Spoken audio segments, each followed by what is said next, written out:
வெள்ளரிக்காய் ஆரோக்கிய நன்மைகள்: இதய நோய் அபாயத்தை குறைத்தல், ஆரோக்கியமான எடை மேலாண்மை, உடலை நச்சுத்தன்மையிலிருந்து வெளியேற்றுதல், கண் ஆரோக்கியத்தை பராமரித்தால் இரத்தத்தை சுத்தம் செய்தல் மற்றும் புற்றுநோய்க்கு சிகிச்சையளித்தல் போன்ற நன்மைகளும் வெள்ளரிக்காயில் உண்டு.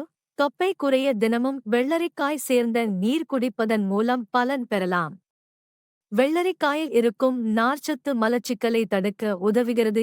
வெள்ளரிக்காயில் மெக்னீசியம், நார்ச்சத்து மற்றும் பொட்டாசியம் போன்றவை நிறைந்துள்ளன.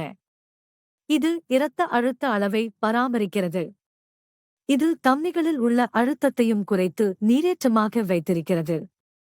உயர் இரத்த அழுத்தம் கொண்டிருப்பவர்களுக்கு வெள்ளரிக்காய் பரிந்துரைக்க காரணம் இதுதான். வெள்ளரிக்காய் அழகு தயாரிப்பில் முக்கியமானது. வெள்ளரிக்காயை மசித்து கூழாக்கி ஃபேஸ் பேக் தயாரிக்கப்படுகிறது. இதனால் சருமம் புத்துணர்ச்சியாக இருக்கிறது. வெள்ளரிக்காய் மற்றும் பால் கொண்டு தயார் செய்யப்படும் இந்த மில்க் ஷேக்கில் போதுமான அளவு பொட்டாசியம் இருக்கிறது. இது சிறுநீரக பாதை தொடர்பான பிரச்சினைகளை தீர்க்க பெரிதும் உதவுகிறது. அது மட்டும் அல்ல, வெள்ளரிக்காயில் நீர் அதிகமாகவும் கலோரி குறைவாகவும் இருப்பதால் உடல் எடையை குறைக்க விரும்புபவர்களுக்கு இது சரியான உணவு.